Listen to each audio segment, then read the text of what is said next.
Kia ora team, I hope you're all doing okay. Today, we are going to be doing a bit of a review of some of the content, or all of the content, we've been covering for Physical World, or for the Physical World topic. So we're going to have a little bit of a talk about some of the strategies we can use around going through this content. And then yeah, we'll see how we go with that. But let's dive into it right away. Just a reminder, you can type things in the chat, but if you don't have access to the chat or you're watching the video recording later on, you can write things down in a note document or in your book and bring any questions that you may have to our Google Meet, which we will have later this week. So, just a reminder, we have a test this week. It is a test that is on Education Perfect, and this will give you a practice grade for the Physical World topic. So don't stress too much about it. It doesn't define your existence. You will have another opportunity to go through this content later on in the year when we set our final exams, and we take your best grade. So don't stress too much about it. You get 1 hour to sit this test, and it's open from today. But you have until Sunday, so you don't have to sit it today. And you can complete it twice. You can have another go, and we'll take your best grade of the two.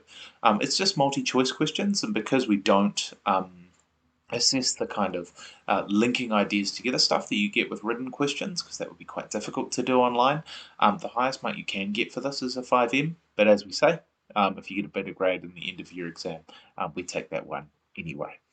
Yeah, so without further ado, let's get into the stuff for this week outside of the test.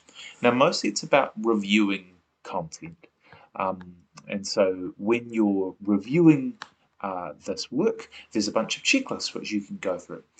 Now, I would recommend working your way through these, but particularly looking at these concepts and going, do I really get this stuff? And if you don't, that's okay. Just make a little note, and that would be the thing that I would focus on. Now, in these slides, we have like a whole bunch of links here to different things you could look at, including Education Perfect, including ESA pages, which are all scanned for you, as well as links to those slides, right? And that occurs for both forces in motion and for electricity and magnetism. So those are both there. There's also an opportunity here for you to do some other revision, and we'll do a bit of a Kahoot towards the end of the week. So if you want to wait for that, you can do that with me, or you can choose to do them on your own or with mates. There's also a bunch of other links here to stuff. Oh, what time is it? It's time for a little bit of a quiz. So, I'm going to play some funky music. I'm going to keep this reasonably low because last time I got the volume all mucked up. We're going to have a bit of a quiz. I'm going to do this a little bit differently. This is a live streamed quiz. So if you're here live, you can answer in the chat as we're going through. These will all be A, B, C, D questions. So you're welcome to answer in there. Alternatively, if you're looking at this video at a later stage, you can write down the questions. You could even post them as a comment if you wanted to, and then review those at a later stage. So when you're ready to get started, for those of us watching live, I just want to see a thumbs up or a let's go or something like I'm ready in the chat. So once I see a couple of those, I know we'll be ready to begin. And I'll play our quiz music.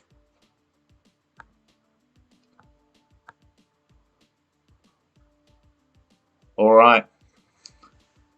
Okay, looks like we're ready to go. If we're watching along with this at a later stage, that is okay. Just make sure you have something out in front of you ready to make down those answers. All right, let's go. We've got 24 questions, and guess what? They're all going to come from our weekly reflections. So if you did them all, you'll have a distinct advantage. If you didn't, well, let's see how we go.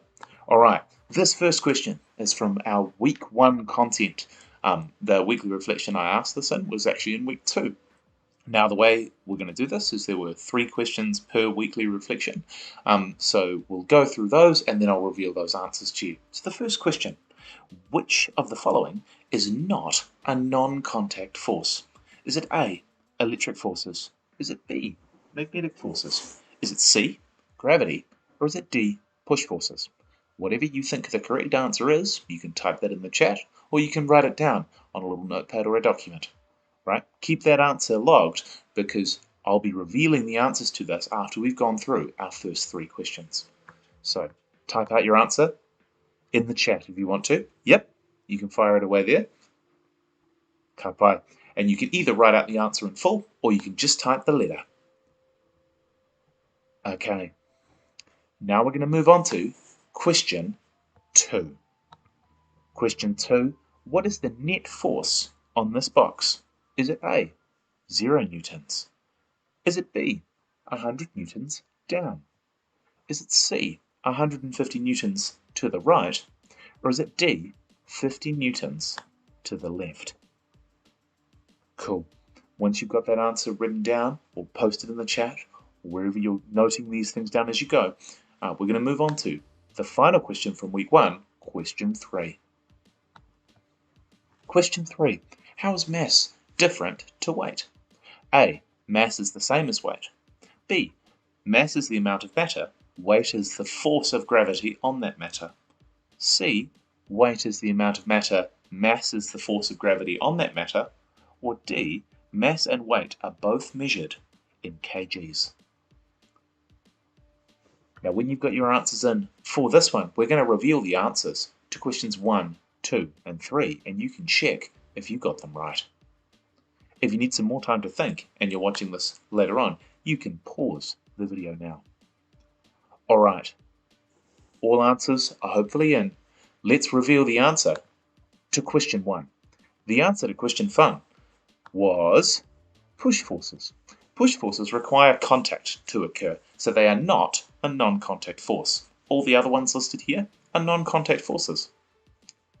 The answer to question 2, what was the net force on this box, is 50 newtons to the right. If you look at the force pushing the box up and the force pushing the box down, they cancel out. They're both 100 newtons. But if you compare the force and look at the direction of the arrow, pushing to the left compared to pushing to the right, there is 50 newtons of force in total across those two directions pushing to the left. That makes the net force 50 newtons to the left. All right, the answer to question 3, how is mass different to weight, was B. Mass is the amount of matter, while weight is the force of gravity on that matter. Hopefully we didn't get too confused. How are we going so far? Make sure you've made a note of the answers to those first 3 questions and keep a tally of that score, because we'll be checking how we did at the end. Hopefully we're ready to move on to week 2's content. All right? For those of us joining a little bit late, that's okay. We are doing a bit of a quiz today. So you're welcome to dive straight into the questions as we go and review the video if you want to look at those previous ones. All right, let's look at question 4 from week 2. An object at rest will remain at rest unless A. Wait, don't wait. B. It's on a hill. C. It feels uncomfortable. Or D. A force acts on it. So I'll give you a moment to type in your answers in the chat or write them down in your books.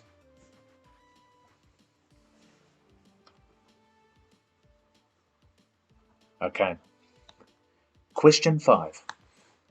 Which of the following is not true about Newton's second law? We've given you a hint there. F equals m times a. Is it A, the acceleration of an object decreases as the mass of the object increases? Is it B, the acceleration of an object increases as the force applied on the object increases? Or is it C, the acceleration of an object increases as the force applied on the object decreases? Remember, this is what is not true about Newton's second law. This one's a bit of a tricky one. If you do want to pause this and have a bit of a think about your answer, you can. But I'm going to give you 5 seconds, and then we're moving on to question 6.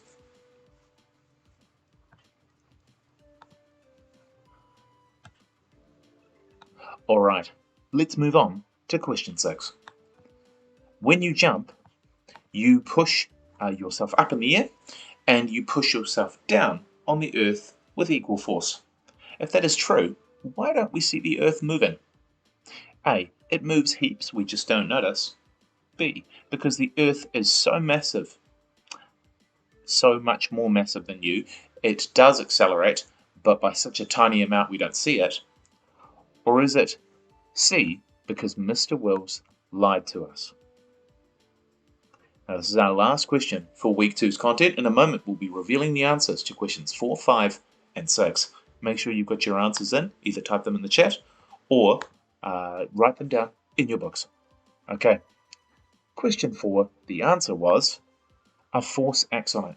An object will remain at rest unless a force acts on it. Absolutely. So that was D there. Question 5, the acceleration of an object increases as the force applied on the object decreases. That's not true. Objects accelerate more rapidly the more force that's applied to them, right? And you kind of know that intuitively. If you throw a ball with a little bit of force, it's not going to accelerate very far or very much, leading to an increase in throwing velocity, right? But if you apply more force, you accelerate it more. That causes the object to have a final travel velocity when it leaves your hand that is higher than it would have had otherwise. That is why C is incorrect. And our last question for week 2, which is question 6, the correct answer is B. Because the Earth is so much more massive than you, it does accelerate, but it's such a tiny amount of acceleration because it's so much larger that we don't see it. We don't see that movement.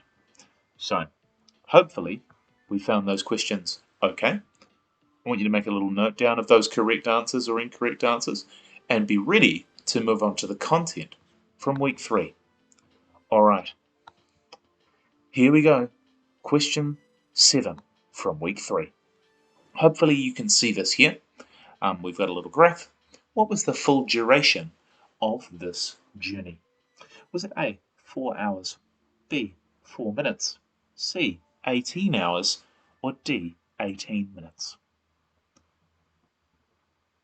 So I'm hoping that that's coming through at a high enough resolution that makes it okay for you to be able to see this. I'll give you a moment to answer question 7, and then we're going to move on to question 8. Now, question 8 and 9 are both going to use this exact same graph, so don't expect anything to change too much. Okay, here we go. Question 8. What was the full distance of this journey? Was it A, 4 kilometres? Was it B, 8 kilometres? Or was it C, 8 kilometres there, 8 kilometres back, 16 in total? We'll give you a moment to decide on your answers. If you need more time to think, you can pause the video now and write down your answers wherever it is you're not taking these things. Okay. All right, now we're on to question 9. What was the velocity of the first section of the journey? Was it A, 2 kilometres per hour?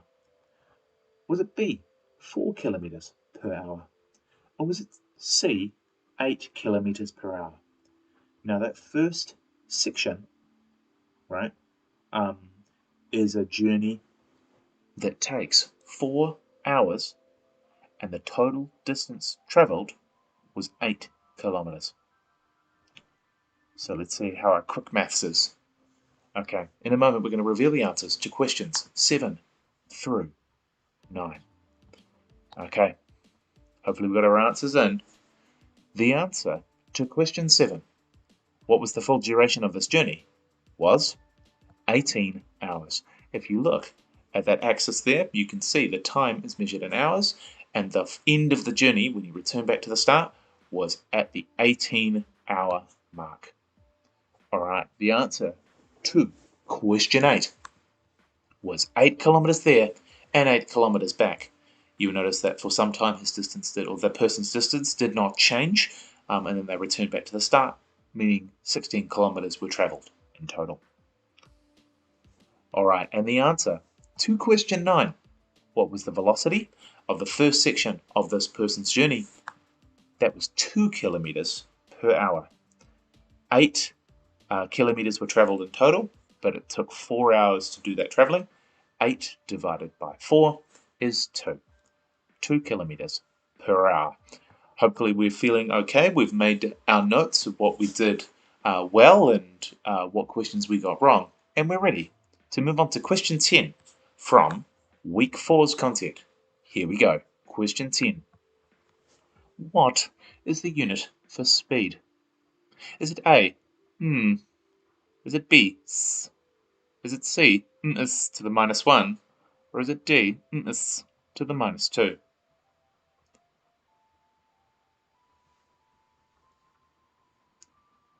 Alright, hopefully we've got our answers in. What is the unit for speed? Alright, now we're on to question 11 from week 4.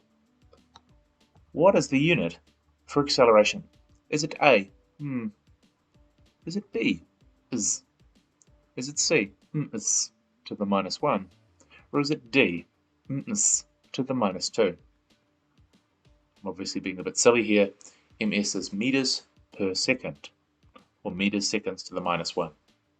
Whereas D is ms, or meters per second, meters times seconds to the -2. Alright, make sure we've got all our answers in, and we're ready for question 12. Friction always acts in the blank to which an object is moving. Is it A, friction always acts in the upward direction to which an object is moving? Is it B, friction always acts in the opposite direction to which an object is moving? Is it C, friction always acts in the same direction to which the object is moving? Or is it D, friction always acts in the downward direction to which the object is moving? Give you a moment to confirm your answers for question 12, and then we will reveal the answers from questions 10 through 12.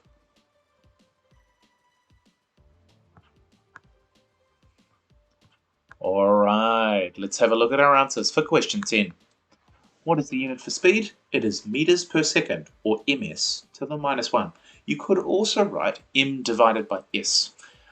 Because the units start to get a little bit funky, we tend to write it scientifically to the power of -1. But m divided by s would also be okay. Alright, let's look at question 11. What was the unit for acceleration? It's ms to the -2, right? Meters per second, Ka pai. Okay, hopefully we've got our notes down for those answers. Let's look at our answer to question 12. Friction always acts in the opposite direction to which an object is moving. That kind of makes sense, right? Friction opposes movement, or it opposes motion, because the contact force of an object passing against another object slows it down.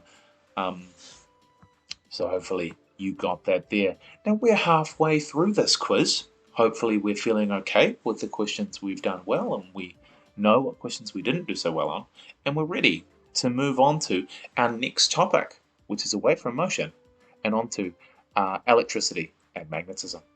Alright, let's take a look at question 13 from week 5's content. Electrons have a blank charge. Is it A, a negative charge? Is it B, a positive charge? Is it C, no charge? Or is it D, super duper charge?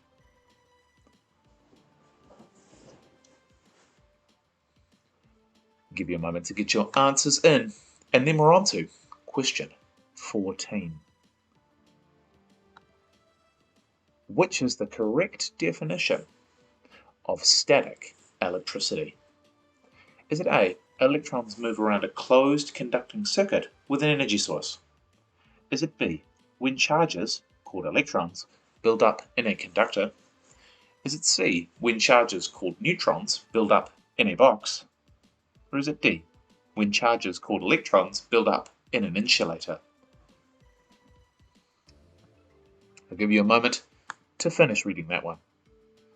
Make sure all your answers are in.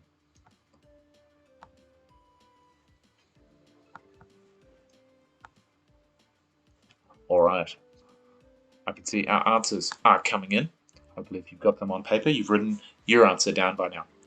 Okay, moving on to question 15, the last question from our first week of electricity and magnetism. Which is not a way in which static charge is made? Is it A, friction? Is it B, conduction? Is it C, induction? Or is it D, duckiduction? I will give you a little bit of time to confirm your answers to question 15, and then we will review our answers for our first week, our week 5 content on electricity and magnetism. Ooh, there we go. Bit of a quick reveal there. Okay. Alrighty. Let's have a look at the answer to question 13. Electrons have a negative charge. Electrons are negatively charged, so the correct answer here was A. For question 14, what is the correct definition of static electricity? The correct answer was D, when charges called electrons build up in an insulator.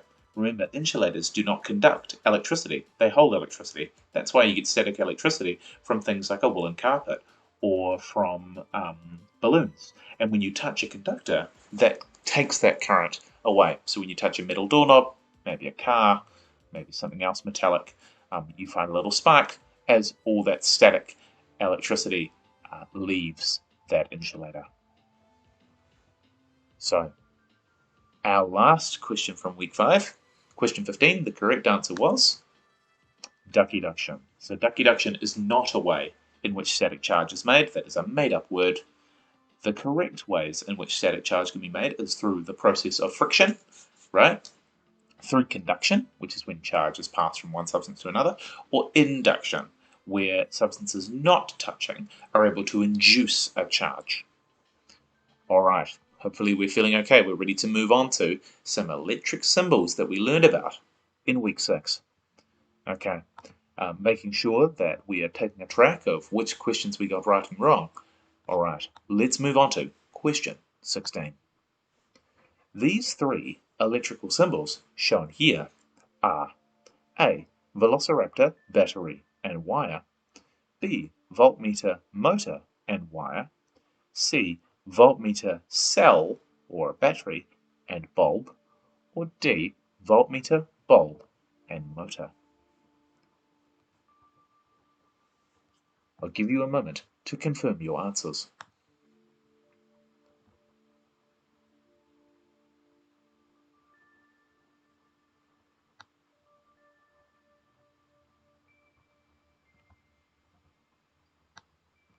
All right, let's move on to question 17. Substances that completely stop the flow of electrons and electricity are A, wet, B, semiconductors, C, conductors, or D, insulators. Give you a moment to confirm that. Substances that completely stop the flow of electrons and electricity. All right, let's look at question 18. Our final question from the content in week 6. Substances that allow the flow of electrons and electricity are A, wet, B, semiconductors, C, conductors, or D, insulators. I'll give you a moment to confirm your answers.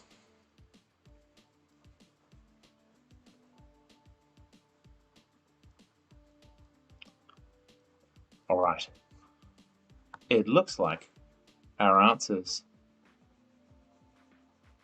are all in. Okay, the correct answer to question 16 from week 6's content was a voltmeter is our top one here with the V. Our cell or battery, you might see a number of these in a row making up a battery, was that part here, and the bulb is shown with a cross across a circle. Those are our 3 electric symbols, so the correct answer there was C. All right. Question 17. Completely stop the flow of electricity are insulators. Now, technically speaking, so the correct answer there was D. Technically speaking, if you pump up the voltage, it's going to conduct maybe a tiny amount. but they don't allow them in relative comparison to, say, semiconductors, and definitely not in comparison to conductors, right? And lastly, question 18. The most correct answer was a conductor. Now, technically, some substances, when they are coated in water, or water itself, can allow the flow of electrons and electricity. So maybe that was a bit harsh putting that answer in there, but the most correct answer there was C for question 18. So I'll give you a moment just to confirm your marks for those, making sure that you know what questions you got right and wrong. And then we're going to move on to our second last week of content, which was our content from week 7.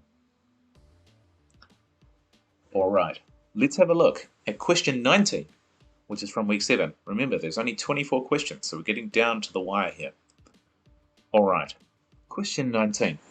This is a parallel circuit with 2 bulbs and a switch, a parallel circuit with 2 motors and a fuse. That would be our B answer. Answer C would be a series circuit with 2 bulbs and a switch, and D would be a series circuit with 2 motors and a fuse.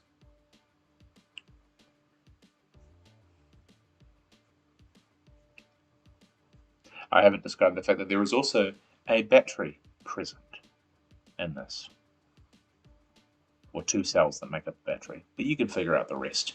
Okay, I've confirmed your answers for question 19. If you need a little bit longer to assess this and figure out what it is, you can pause and have a bit of a think. Okay. Question 20. Current is a measure of the flow of electrons and is measured in volts. That would be our A answer. B, current is the measure of the charge of a battery and is measured in volts. C, current is a measure of the charge of a battery and is measured in amps. Or D, current is a measure of the flow of electrons and is measured in amps. I'll give you a moment to confirm your answer.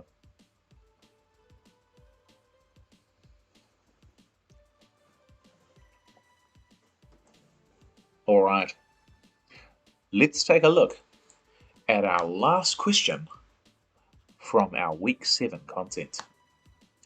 The symbols for voltage, current, and resistance are V, I, and lowercase r. Their units are capital V, capital A, and capital O. Is it B? They are lowercase o, lowercase c, lowercase r. Their units are capital V, lowercase a, and lowercase o. Is it C? The symbols are capital V, capital I, capital R, and their units are capital V, capital A, and capital Omega? Or is it D?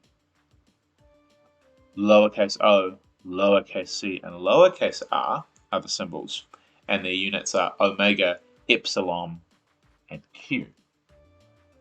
I'll give you a moment to have a think about that. What are the symbols for voltage, current, and resistance, and what are their units? And it's a bit of a tricky one. Okay.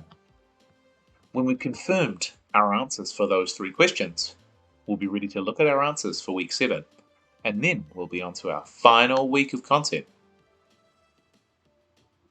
Okay. All right, let's have a look at our answer to question 19. That was our circuit. Let's see. The correct answer is, this is a parallel circuit with 2 bulbs and a switch. These symbols here are our bulbs. This over here is a switch. And you see that there are 2 circuits running in parallel for our bulbs, right? Rather than one bulb occurring after the other. Therefore, this is an example of a parallel circuit. That makes A the correct answer. Now, question 20. Current is the measure of D, the flow of electrons, and is measured in amps, right? Charge of a battery measured in volts, that is what voltage is. So if you answered B, you're getting your voltage and current confused, but that's okay. D is the correct answer there. All right, and lastly, question 21. The correct answer was C, The symbols are capital V, capital I, and capital R, and the units are capital V for voltage, capital A for current, and omega, which kind of looks like a dude with 2 legs but no torso, for resistance. So, give you a moment to just mark your answers and make sure you know what questions you got right and what questions you got wrong. And now, we're going to move on to our final set of questions on last week's content. Now, these questions were asked in the weekly reflection for this week. Have you done it? All right. Question 22. Which of the following is not true? Is it A, magnets are objects which exert a magnetic field or a magnetic force around an area called a magnetic field? Is it B, magnets are only made from water or plastic? Is it C, magnets attract/repel other magnetic objects? Or is it D, magnets do not attract and repel non-magnetic objects such as glass, wool, or plastic?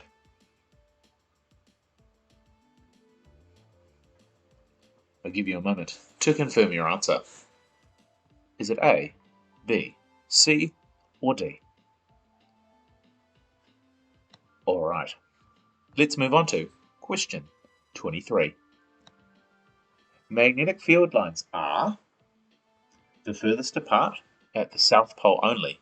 This is where magnetic field is the weakest.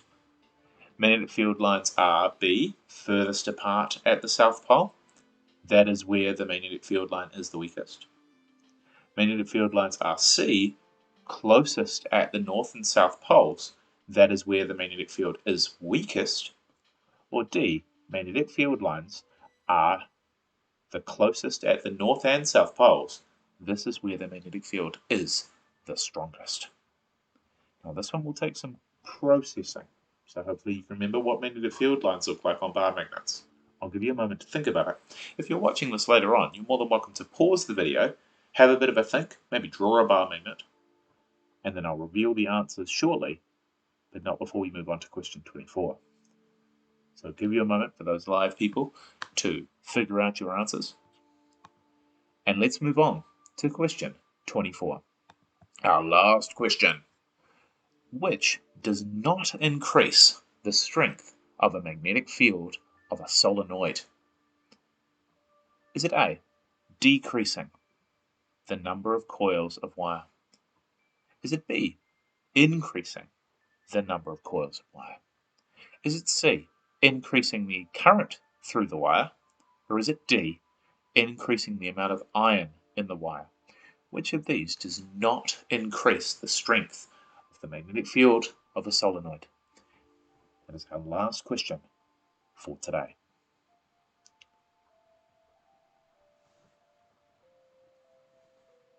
Okay, just while we're confirming our answers, in a moment I'm going to reveal the answers to our last 3 questions from last week's content. Okay, let's have a look at question 22. Which of the following is not true? Magnets are only made from water or plastic. If you answered B, that is the correct answer, because magnets are not made from water or plastic. They're primarily made from magnetic elements like iron. All other points made here are true. So magnet are objects which exert a magnetic field, or they exert a magnetic force on other objects around them. We call this force, or call the area in which this force is applied, a magnetic field. Magnets can attract and repel other magnetic objects. Magnets do not attract or repel non-magnetic objects. All of those facts are true. Okay, the answer to question 23 was magnetic field lines are the closest at North and South Poles. This is where the magnetic field is indeed the strongest.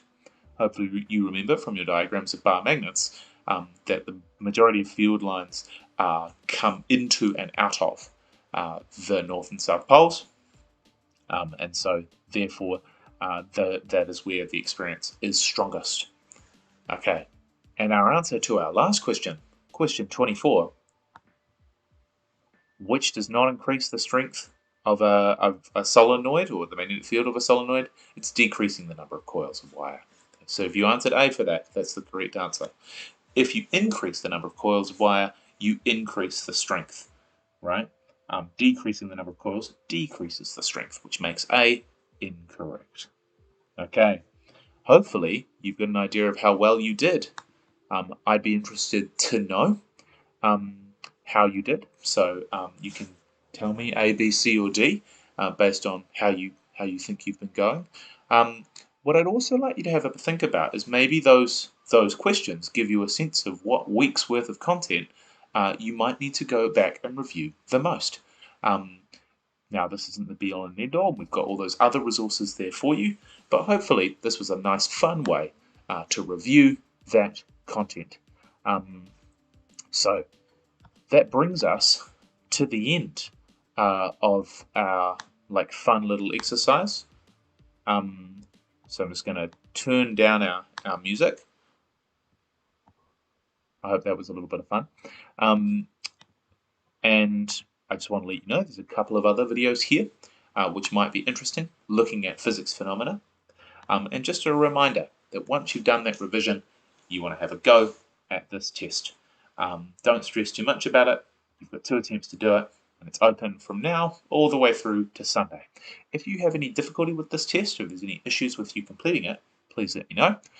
You can reach me via email, and I look forward to seeing you all on Friday.